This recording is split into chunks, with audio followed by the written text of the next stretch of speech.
Are there any myths about healthy food that you would bust? Number one would be that... Welcome back to SmarterWellth. This is the podcast where we talk about real life.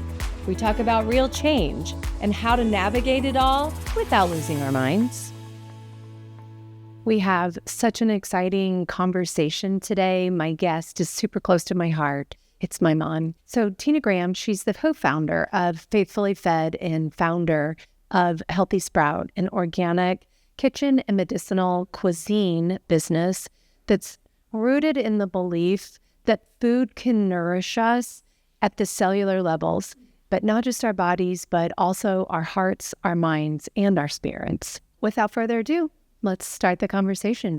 Hi, this is so exciting. You know, here I'm learning from you, and you're learning from me, and the audience is learning from us, you know, and sharing some really awesome information. Yeah, I think one of the things we've talked about for a while is that we've both been on our own wellness journey, and now that both of our businesses are vastly different, but yet very uniquely aligned in so many ways. Right, the intention, right? The intention of trying to help others and just to understand. You know, the food, there's so many mixed messages out there, and there's messages that are false, actually, as we all know that. But there is, you know, the data is finally coming through, you know, the science behind it, so to help people to understand that when they hear the phrase food is medicine, it really, they can understand it. And it can be Googled. It can be looked up, you know, so that they can see that it does make a difference. It's true. I mean, also, we've heard for a long time, you are what you eat, you are what you put in your body. And there's been a lot of counterintuitive conversations around that. But I think, to your point, today, in this time, where we have so much scientific proof that what we do eat actually changes our genes, it changes everything within our body, including our mind. Yeah. And that is a conversation worth having. It sure is. It sure is. Yeah. Yeah. Even on a molecular level, you know, so when these people, it's really interesting. You know, people will start to try a few good things, you know, and put down a few bad things. And in the beginning, their mindset is, you know, this is not going to be good. I'm not going to stick with it.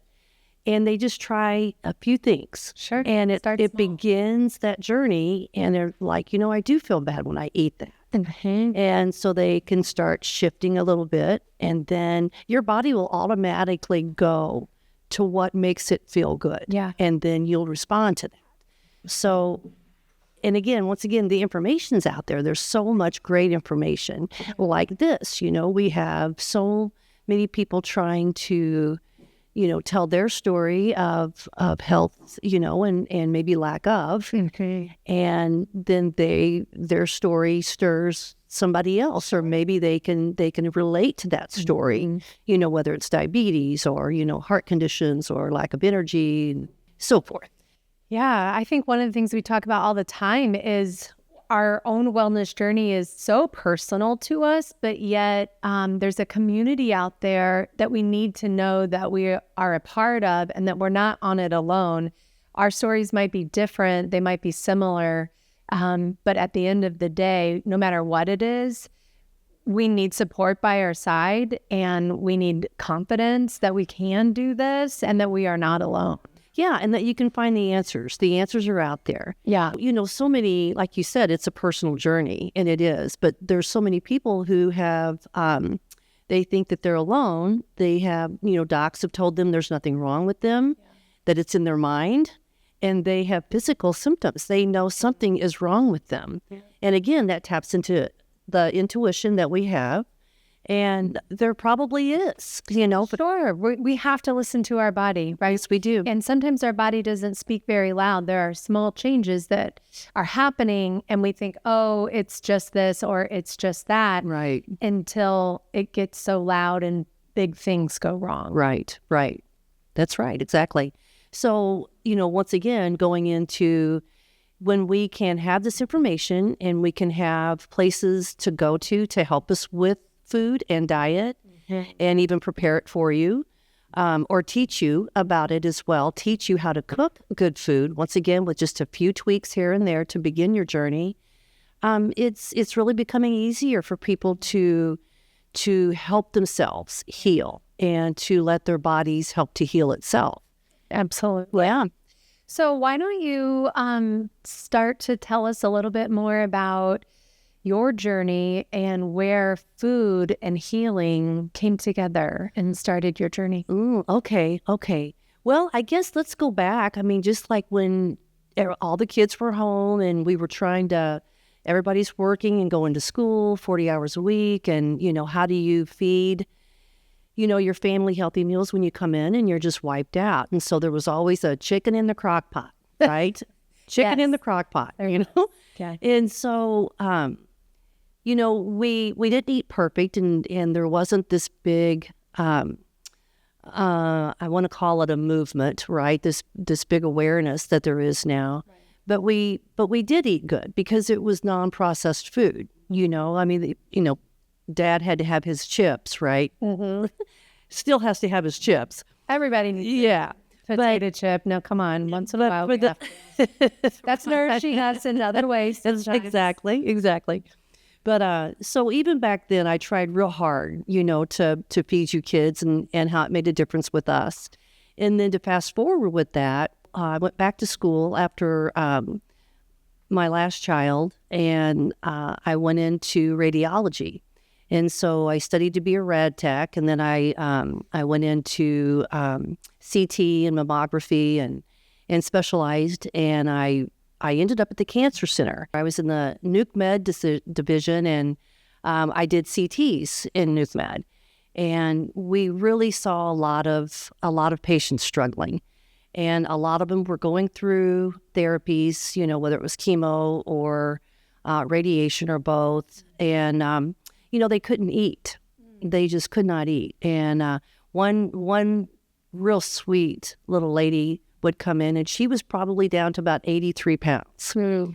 And, when you have to connect to their port or to try to reach them intravenously, you have time to talk. And so she would talk about, she missed her food. She missed her broths, her soups. That's what she loved. And I always had a cup of bone broth sitting beside my scanner, and I would sip on it throughout the day because it would kind of fill me up and nourish me, and when we didn't have time for lunch. And I told her, I said, when we're done, I said, I have some broth back there. Maybe you would like a little bit of that, So after that, the scan was completed, and so she came up, and the first thing she said was, well, where's that broth? She was like, she was ready for it. And so I brought her some, and she tasted it, loved it. And she said, where can I get it? And I said, well, I'll just make it for you. And so she would come about twice a month. And so I would always, if she was on the schedule, I would always make sure she had some broth. And she couldn't eat hardly anything else. But no, that made her feel better. It did. Get it down, and it tasted good to her. Because I hear a lot of cancer patients, their tastes change dramatically, and they lose their sense of taste in some cases, or the things they loved before, they don't like any longer. Right. It changes, like we said, on a molecular level. It changes a lot of things. She started to get stronger, enough to eat, enough to handle her therapy, and that was going to, help her to move on to where she was at. And so she was one patient, but then there were others, and they would talk about food. And it became a common conversation that we would talk about food. And I would suggest things, about, how about, have you tried this? And, maybe put a little bit of, flax in there. And that's going to give you some protein. So just offered suggestions. Yeah. And, they would come back and say, well, I did that. I put that in my oatmeal. I didn't even taste it. Yeah. We knew that it added nutrients to them, for them. So that's really what started, sparking me. I thought, there really is a disconnect with understanding about food, and then people having just a nudge just to get a nudge that, food can really make a difference. Yeah. And going back to the food can be the medicine. Sure. Yeah. So I can remember that time while you loved your job, and it was a very, very demanding, busy job. And over time, I can remember you coming off shift and you were exhausted mentally, physically, emotionally. As much as you knew you were doing amazing work, but knowing that some of these patients you got connected to over time weren't on your schedule any longer, and what that meant, and the love and support that you really poured into some of these patients was really beautiful, Mom. It really was. I think it took a toll on you over time because you were a very emotional person, and you wear that on your sleeve and you connect. Like, connection is what you do. And so that's, while a very, very beautiful thing, it began to make you question, is this sustainable? Can I keep doing this? And over time, you were starting to talk about like a dream of being able to cook food, and your house is on a busy road and you have a circle driveway, and you're like, I know I could just make food and make these meals, and people could just pull in my driveway, and we have this whole business model, like this could happen. And I remember that conversation. We were standing in the driveway because you asked me, how would you do that, Mom? And this is how. And at that time, I think that it was outside of the box, right? But you were being driven by something that was deep inside you, and you saw the need, whether it was because a cancer patient was so sick and needed that healthy food. But your dream was also for very busy moms, because you were a very busy mom at one point, trying to feed your family with healthy food. So, and then Grandpa started to get sick, and that also shifted some of your mindset and where your priorities were, and work, and maybe not priorities, but needs. You were being pulled in a million directions. And so why don't you take us through that transition? Sure. That really was a turning point. Absolutely. So while I loved my job and I loved my patients, it was taking its toll. And I just thought, well, this is what I went to school for. This is what I'm going to do. And this is what I have to do. And so, I had this dream, and it was like, well, what about, the food? There was always something about the food. But this is the decision I made. So this is what I got to do, And then my Grandpa got really, really sick. And there was no one to take care of him. And he begged me to not go in a home. And so it was very much a tug on my heart. Yeah. And talked with my husband and, said, let's just move him in with us, and Brad was okay with that. Yeah. So I took a leave of absence. The whole staff really backed me on it. It was really, I had great support. Because you were doing the right thing. You were putting family first. Yeah. As hard as that is, at that point, that's what mattered most. Right. And that didn't come easy. No, all that time spent, it took a lot of time to take care of him like that. And we would talk, and Dad was an entrepreneur. Dad was remember, we had pizza. I grew up with pizza for breakfast, lunch, dinner. The Pizza Inn. We had 3 pizza inns. Yeah. So it was very much pizza. And so, we would have times that we could talk about that. And it was like, Dad, so how did you, what gave you the courage to, put yourself out there like that? And Dad was witty and very smart. And he would just say, he said, you follow your heart. If this is what you want to do, you get out there and you do it. And I hadn't said anything yet, about this dream in the back of my mind. Right. And we would just sit there time after time. And I would pop open this can of Similac, and it was adult version of Similac. Yeah. And so you'd pop open that can, and the smell was just atrocious, just awful. And I would sit there and I would read the label of that can of Similac, and it was like, and this is supposed to bring him back to health. And so I really began to question that. It was like, how can that be? And so he was getting better, and so we started kind of coming up with our own concoctions and would do that and put them into his belly. And so he would at least have some really solid, good nutrition in there. Like bone broth? Couldn't do that. But I was tempted. I was very tempted to that. But eventually we were able to, we didn't have to feed him like that. Yeah. But there were many nights where, he would just kind of stare at the ceiling because you could see that he was thinking about his mortality, right? And I would watch him and I thought, that could be me. That could happen to me anytime. Yeah. And have I followed my passion, like what he was talking about? Yeah. Have I really followed my heart? And have I made a difference? And I did, I knew that I was making a difference with the patients at the cancer center. So how can I do that in a different scope? Yeah. So one night I said, Dad, I was thinking about, a kitchen. I was thinking about a healthy kitchen that really supplied people with, good nutritious meals. It was convenient, affordable, and that it could help them and their busy lives, and help their kids too. And he would ask me questions about it, and what are you talking about? And we would go into depth about it. And he rolled over with his big, pretty blue eyes and said, if anybody can do it, you can. And he said, if that's your heart, go for it, girl. Yeah. And so that really, you think about that and you're like, no, that couldn't happen.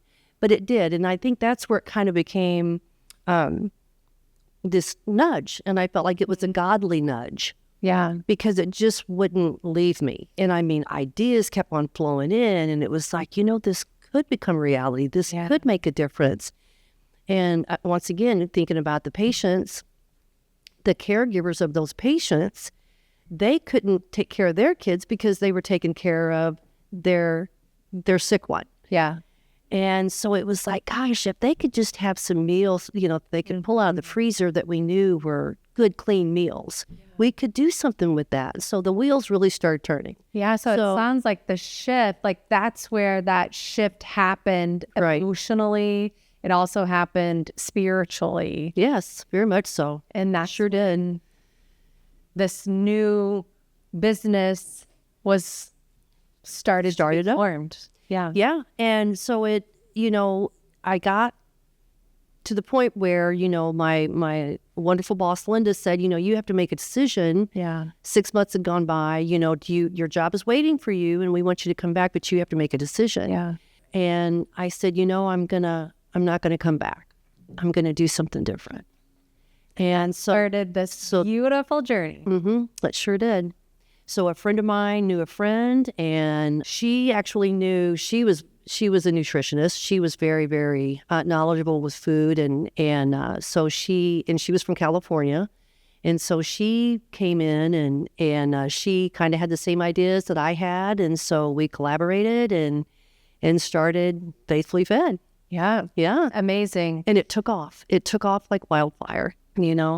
Had gone to a few members of the chamber, and they're like, this isn't going to fly, not in Southeast Missouri.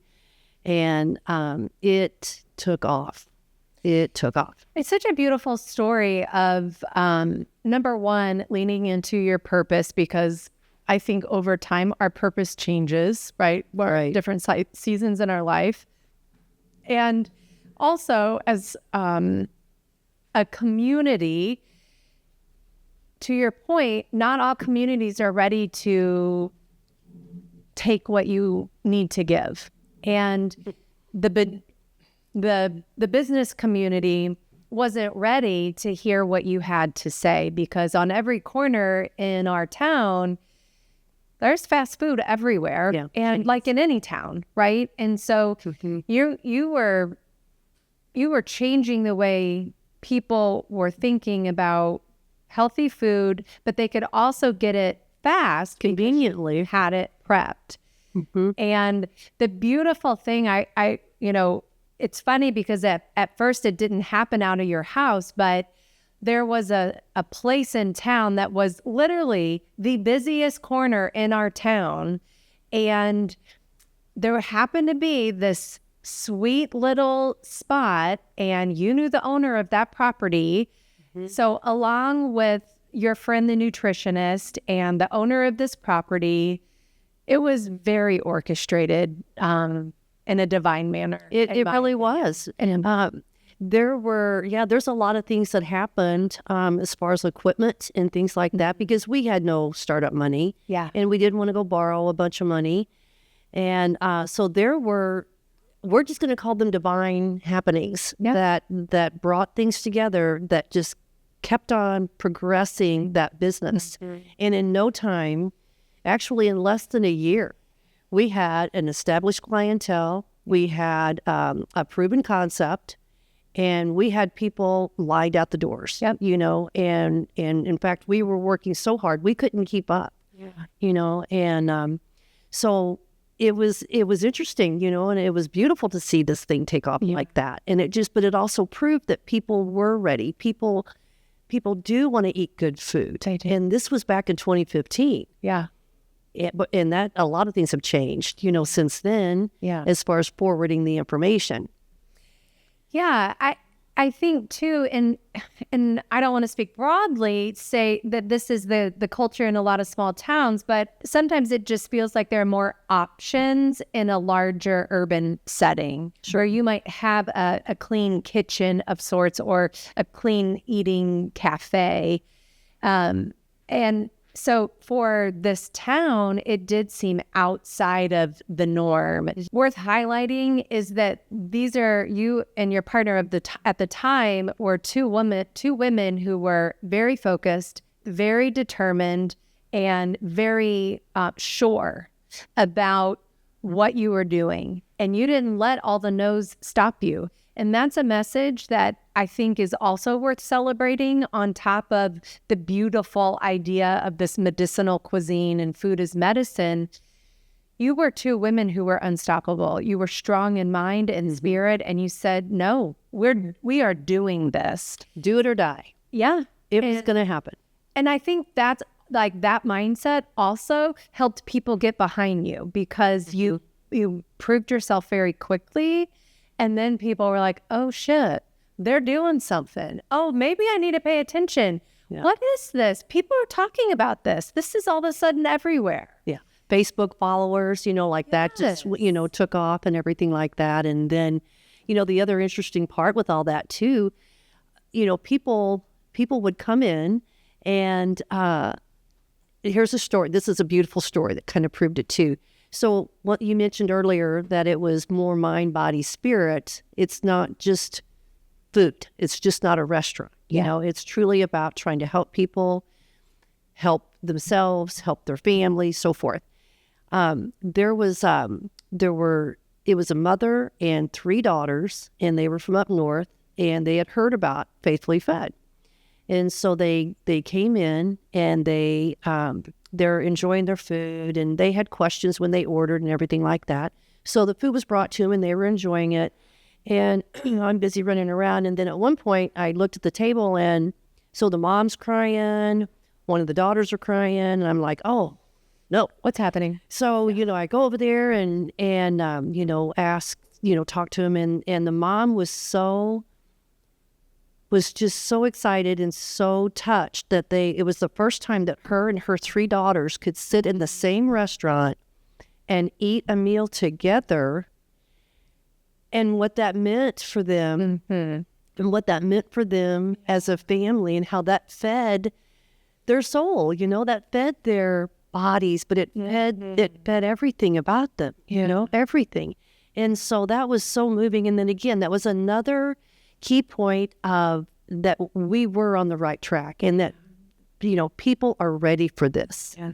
and they need it. Yeah, I mean, that speaks to food as medicine, number one. It also speaks to the role of gathering. And the role of food in connection. Yes. I mean, it's well, think about it. I mean, it is celebratory, and you remember the food, whether it was bad or good. yeah. But funerals, just whatever it may be, food is always a point of that. And even a language barrier. Like you may not even be able to, speak the same language, but you can sit down if you're both enjoying that food. Yes. You don't have to say anything. Yeah. It's on your face. It's you're experiencing it. Yeah. So kind of like music. Right. Right. Yeah. We always say, I mean, you want to break bread together, that it always brings a deeper connection with someone else. Yeah. So when you're connecting, if it is at a point of pain, or joy, Yeah. food can help to bring that connection together. So if you are in this belief, hopefully our listeners are, that food is medicine, but for those that might still be experiencing what that means for them in their own life, are there any myths about healthy food that you would bust? Number one would be that it can't taste good. There's no way it can taste good. And it truly, truly can. It can taste better. And we have, I have put food before people and did not tell them it was healthy. Yeah. And they, in fact, thought they were eating something else and just gobbled it up and loved it. And then I told them, what was in it, and they just couldn't believe it. But it did start to, once again, tiny shifts can start people, leaning, towards a healthier diet. Yeah. And so that would happen. Yeah. And many stories about that. Yeah. Even kids. I can remember we always joke, in our family because Isaac, my son, loves this dense chocolate cake for his birthday. Yes. Which anybody should have cake on their birthday. Let's just say that. But it's very unhealthy, but it is delicious. It's decadent. Yes. And you created some alternative version of that's very good. And over time, there were a couple of different times where you made versions of that. And I can remember you making something, and I had it in front of him, whether we were at your house or at our house. And he's like, is this one of Nana's good ones? Like, he wasn't sure. Right. Which tells you, that's right, if that teenage boy ate it and kind of liked it, but he needed to make sure because he was thinking in his mind, well, if it's Nana's, I'm not sure that I'll like it. But he ate it and he liked it, and then only learning that, actually, that is the healthier version. And look, it was delicious. And so to the point, healthy food doesn't have to taste funky in any way. Yeah. It can taste delicious and decadent and be just as rewarding. Yes. So that would be the number one myth that I would bust for sure. Yes. Perfect. I want to ask you rapid fire 3 wealthy wisdom questions with lots of heart and quick response. Okay. So number 1, what would be one thing that you do regularly to support your well-being? Eat good food, sleep, and move. Boom. Yeah. Talk to us about a mindset shift that changed your life. Well, going back to the cancer center, seeing that the food made such a difference on a physical level and then also their emotional level. Mm-hmm. And that they could eat when they when they couldn't eat before. And you could see it change for them. You could see it in their face and in their eyes. So, yeah, I would say that. Wonderful. All right. If you could whisper one message to any woman listening, what would it be? Well, I guess one would be that if you really have a passion and you would like to follow that, pray about it, try to follow it if you can, because again, that is medicine in itself when it can lift your spirit like that. When you're doing something that really makes you happy, what's the old saying? If you do what you love, you'll never work another day in your life. Yes. So I think, to have the courage to follow a passion or a lead that may be something that could, again, help the whole. If it's something with good intention and it can help everyone, try to make it happen. Try to make it happen. And the other would be that, if you yourself are struggling with how to, well, this is the way my mom cooked, my grandmother cooked, and this is the way I don't know about this new stuff. There's so many, there's cooking videos out there. We're going to offer a teaching kitchen as well at Healthy Sprout. But there are so many ways to learn. Don't be afraid on all aspects. Don't be afraid. Change is okay. Awesome. Just start. Just do it. Yeah. Yeah, that actually reminds me, I was listening to a talk with Gabby Bernstein, and she was talking about the definition of success. And very simplistically, she said, if it makes you happy. So take out everything society has always told you what success means. And if it makes you happy, then that is a definition of success. Right. And that is one of the things you just said. Yeah. It's so aligned. It's powerful. It's very powerful. Yeah, because it tells you that you're leaning into what you are supposed to be doing. And then you have to understand, so then that energy, other people see that, feel that, have ideas spawn from that. A lot of things can happen.